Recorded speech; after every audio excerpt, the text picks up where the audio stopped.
Maaf ya. Ya paling ya sebelum saya cerita saya mengucapkan banyak terima kasih buat yang paling pertama adalah kawan-kawan buruh yang tergabung di aliansi maupun yang tidak tergabung di aliansi yang sudah turut serta ikut dalam agenda tersebut, itu agenda aksi Juta Buruh yang dimana agendanya tagline-nya adalah Kebun Jakarta. Memang kalau bicara Kebun Jakarta ya harus seluruh rakyat Indonesia gitu kan. Kalau bicara buruh sih kita memang bicara kebun ya hanya buruh gitu, kebunnya sekelas buruh gitu ya. Cuma memang apresiasi yang sangat besar lah buat seluruh anggota yang sudah ikut sampai jam 00.10 sampai jam 00.10 kita baru membubarkan diri. Ya memang di sini terlihatlah militansi anggota kita yang ingin peduli terhadap kebijakan pemerintah yang perlu kita perbaiki gitu kan, yang mana kebijakan ini udah sangat bisa dibilang udah nggak memperhatikan rakyatnya lah, sudah tidak memperhatikan rakyatnya. Dengan Omnibus Law sudah disidangkan di MK, tapi pemerintah masih bersikukuh dan sekarang disidangkan lagi. Saya tidak yakin pemerintah ini akan menjalankan hasil sidang yang hari ini yang mungkin akan diputuskan bulan depan September. Tidak yakin pemerintah akan menjalankan ini. Saya takutin malah pemerintah bikin perpu lagi.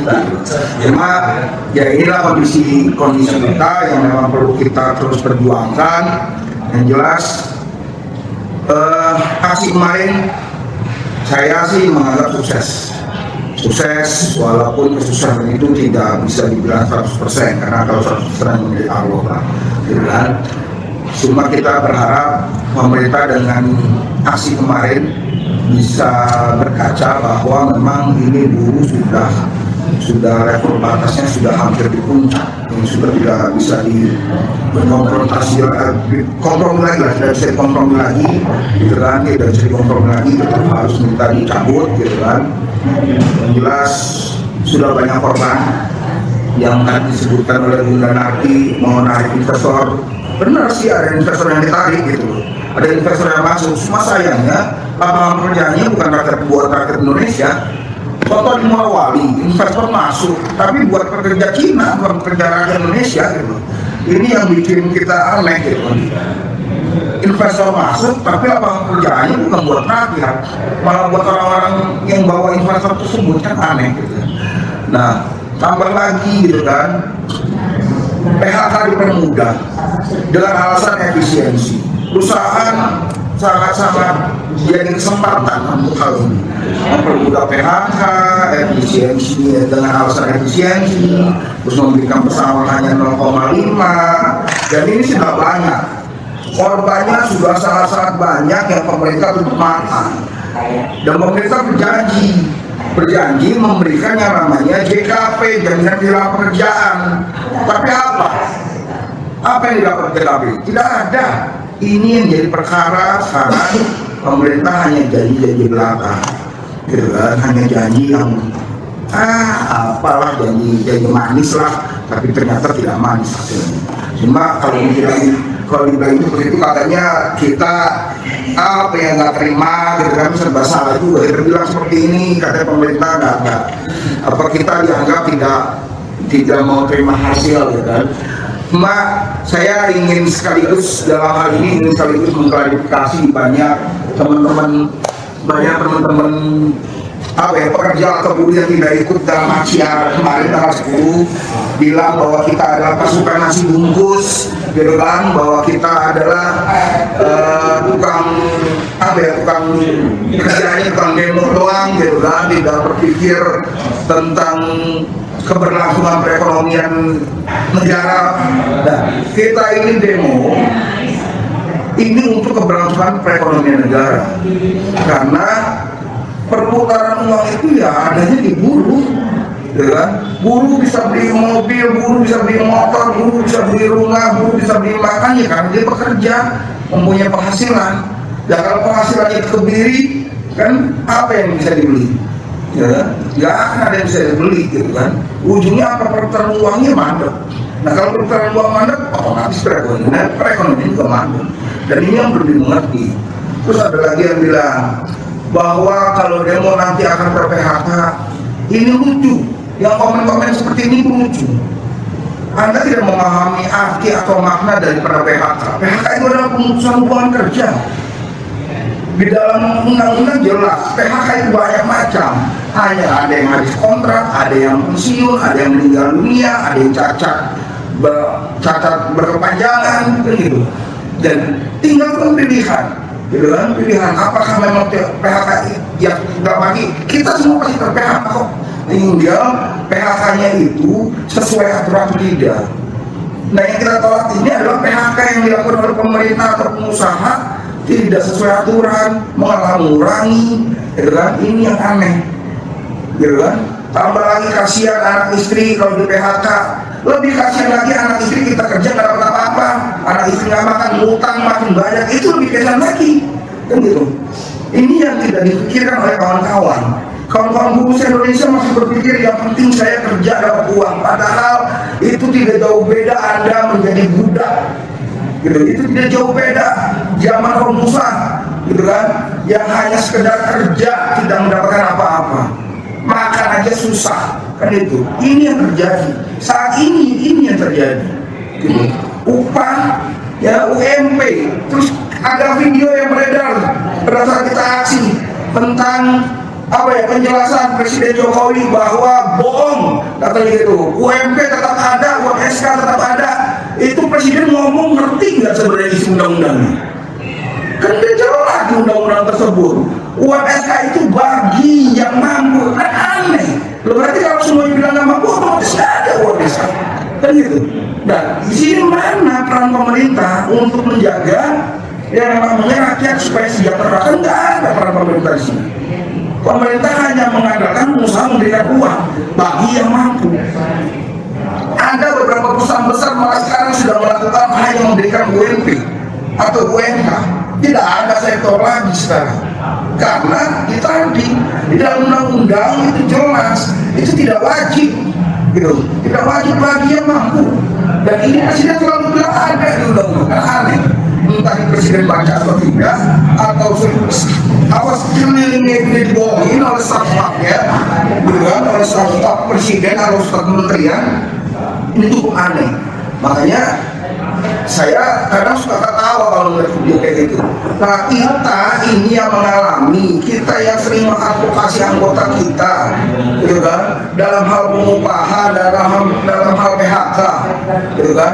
Dan terakhir ini banyak perusahaan-perusahaan yang PKB-nya sudah lebih baik daripada Undang-Undang 13, akhirnya diturunkan grade-nya mengikuti Omnibus Law, gitu kan. Ini aneh, gitu kan. Dan perlu dicatat juga, ini kawan-kawan buruh yang kemarin tidak ikut aksi, gitu ya, yang kemarin tidak ikut aksi, yang bisa hanya mencemooh, ingat, kawan-kawan bisa bekerja, bisa mendapatkan upah yang sekarang kawan-kawan dapatkan, ya, itu adalah hasil daripada serikat pekerja, bukan dengan jatuh dari langit, tapi hasil perjuangan serikat pekerja yang memperjuangkan upah.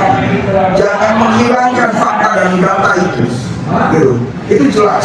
Ini harus saya sampaikan dalam podcast kali ini. Karena selama ini di komen itu selalu seperti itu. Buzzer selalu bilang seperti itu. Udahlah, itu pasukan nasi bungkus. Loh, kita memang bawa nasi bungkus, benar, pasukan nasi bungkus, tapi itu dari uang kas kita, dari uang cos kita, gitu kan? Ini uang cos yang kita kumpulkan yang setiap bulan cos 1% tersebut, ya, itu untuk aksi beli nasi bungkus, bukan dari pengusaha, bukan dari bohir. Ini asli dari uang kas kita. Dan orang berpikir ini dari bohir nih, aksi 10 Agustus ini udah ada yang bohir ini. Ada yang ngomong itu ke saya, alhamdulillah, kaya raya saya kalau ada bohir yang ngasih ke saya, kan gitu. Cuma makanya cukup aneh lah gitu. Tapi tapi ya sudahlah. Yang ngomong gitu berarti saya anggap ya memang dia biasanya kalau aksi-aksi nggak pernah sibungkus. Ya. Nggak pernah sibungkus, dapat amplop itu biasanya seperti itu. Nah, ini yang perlu kita klarifikasi, yang perlu saya klarifikasi dalam aksi kemarin. Yang jelas aksi kemarin itu clear bahwa tidak ada yang namanya pendanaan dari bohir, semua dana murni dari anggota yang memang jalan menggunakan uang sendiri. Kenapa makanya kita aksi kemarin pakai motor? Karena kita paham anggota itu tidak mampu sewa bis. Akhirnya kita pakai motor. Gitu. Besok kalau ada aksi lagi, ternyata anggota tidak punya uang, bisa jadi jalan kaki dari seluruh kota. Kan gitu. Sesampainya aja udah. Kalau nyampe di tengah jalan berhenti udah. Kan gitu. Nah ini yang perlu saya sampaikan. Terus satu lagi yang perlu saya sampaikan adalah ucapan terima kasih, walaupun sebenarnya agak kecewa gitu kan. Ucapan terima kasih kepada aparat kepolisian yang sudah menjaga aksi kami sampai jam 00.10. Walaupun di perjalanan tadi Bunda Naki menyampaikan gitu kan kekecewaan terhadap aparat karena aparat malah terkesan menghalang-halangi aksi. Dan memang pada saat kita aksi tanggal 10, saya juga cukup aneh kenapa diblokade semua sama kepolisian. Padahal surat pemberitahuan sudah clear kita sampaikan. Dua minggu itu kita sampaikan. 2 minggu jalur sudah kita sampaikan. Semua Polda sampai ke Mabes Polri sudah kita sampaikan. Kan aneh kalau sampai di blokade, sampai ada yang bilang pasukan di bawahnya katanya kita nggak mengerti ada aksi ini. Ini kan aneh kan gitu. Makanya sempat viral tuh. Jadi mohon maaf buat aparat kalau terjadi benturan karena aparat sendiri yang memang meminta seperti itu. Kita hanya minta diberikan jalan sesuai jalur yang kita minta, gitu kan. Kalau dibilang mengganggu ketertiban umum, yang namanya unjuk rasa ya pasti mengganggu ketertiban umum. Nggak ada unjuk rasa nggak mengganggu ketertiban umum, kan gitu. Kan aneh kalau ada yang suka bilang jangan sampai ganggu ketertiban umum ya. Lah unjuk rasa yang mengganggu ketertiban umum. Kalau nggak mengganggu orang jangan memperhatikan kan gitu. Nah ini yang perlu saya sampaikan. Terima kasih buat kepolisian yang sudah menjaga, dan saya cukup kecewa juga dengan kondisi kepolisian Republik Indonesia yang sempat menghalang-halangi kegiatan kita dengan blokir gitu kan. Saya nggak tahu itu apakah pesanan gitu kan. Ya mudah-mudahan sih bukan karena pesanan gitu kan, tapi saya sih feeling itu karena pesanan gitu kan. Feeling saya karena pesanan gitu kan. Karena ini kita pemberitahuan di jauh-jauh hari, jadi makanya sudah dipersiapkan. Tapi mudah-mudahan apa yang saya curigai tidak terbukti. Gitu. Cuma, terus ada lagi nih di TikTok rame nih. TikTok apa snack video? Ada yang bilang apa hasilnya setelah unjuk rasa sampai jam 12 malam. Yang nonton nih TikTok atau snack yang atau youtuber yang lain yang nonton. Yang namanya perjuangan tidak ujuk-ujuk langsung ada hasil. Perjuangan itu pasti panjang, apalagi yang dihadapin penguasa, kan gitu. Penguasa yang sudah buta dan tuli atas suara daripada rakyatnya. Ini udah pasti panjang. Jadi jangan berharap langsung ada hasil. Kalau situ mau berharap langsung ada hasil, kurahin semua rakyat Indonesia, kerahin semua buruhnya, turun, jangan cuma bisa komen doang, kan gitu. Jangan bisanya hanya yang menjelekkan niat aksi, kan gitu. Ikut turun semuanya, buruh Indonesia turun semua dalam 1 hari saja. Yakin tuh dicabut langsung, nggak usah nunggu sampai jam 12 malam. Kita jam 8, jam 9 langsung dicabut, itu sudah pasti. Nah ini yang harus kawan-kawan buruh, kawan-kawan masyarakat, gitu kan, yang harus pahami. Kenapa kita melakukan seperti ini? Dan satu lagi, Omnibus Law Cipta Kerja ini bukan hanya tentang tenaga kerjaan. Ini semua mengatur, ada 11 klaster, terbukti, gitu kan, ada yang dirugikan. Siapa? Contoh kemarin nih, ada yang namanya hutan dirambah, gitu kan, oleh pengusaha mengakui dia tidak punya izin karena undang-undang Omnibus Law bisa dimaafin. Kan aneh, maling dimaafin, maling udah bertahun-tahun lagi dimaafin. Bayangin, yang itu sumber daya alam Indonesia, kok ya didiemin sama pemerintah, malah dimaafin gara-gara ada undang-undang Omnibus Law. Ini yang kita takutin. Terbukti semua gitu kan? Terbukti semua emang rakyat tidak paham, rata-rata rakyat sudah dibutakan, udah nggak mau lah, gue nggak mau konflik lah, masalah omnibus law, yang penting gue masih bisa makan, itu selalu rakyat kita itu. Makanya hayolah, kita harus peduli terhadap keadaan bangsa dan negara kita. Siapa lagi kalau bukan kita? Kita yang berharap orang lain yang peduli, tapi harus kita sendiri yang peduli terhadap bangsa dan negara kita. Kondisi yang sudah cacat ini harus kita perbaiki, ya. Saya pernah ngomong di podcast ini lagi garek lagi. Kita pernah ngomong di dalam podcast ini, kalau nggak salah. Sehingga saya ini adalah salah satu ya ketua relawan Jokowi tahun 2014. Saya ketuanya ini ketua relawan Kabupaten Bekasi. Ini perlu diketahui juga. Kenapa saya sekarang buat seperti ini? Ya karena saya kecewa dengan apa yang telah Presiden Jokowi pimpin. Ternyata bukan lebih baik Indonesia. Saya harus bertanggung jawab. Saya punya tanggung jawab model terhadap ini, gitu loh. Jadi kenapa saya mau Pak Jokowi bertanggung jawab ini? Harus perbaiki sebelum habis masa jabatannya ini. Harus segera perbaiki. Jangan sampai di tahun 2024 beliau lengser karena sudah habis masa jabatannya. Akhirnya beliau terkena pasal-pasal yang merugikan beliau sendiri. Ini yang saya jagain. Saya paham beliau. Makanya saya kasihan dengan beliau sebenarnya.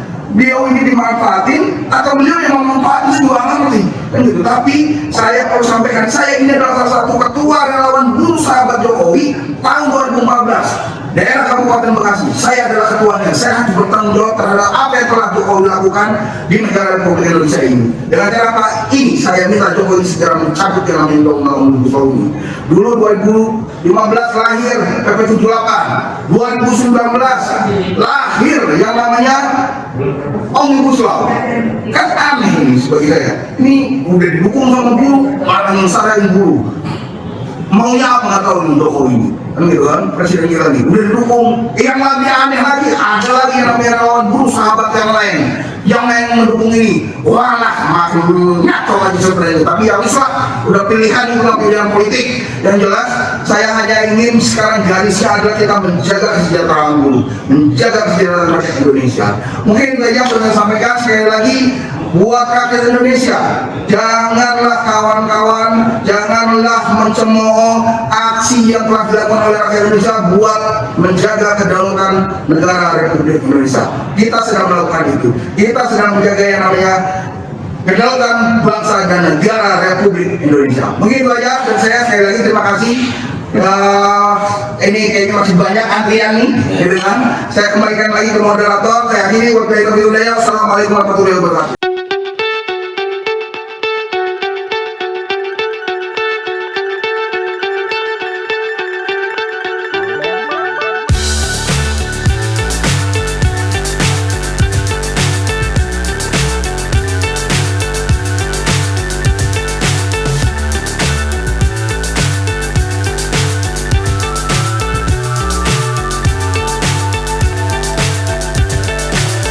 So high, I'm hypnotized. What's up is down, what's left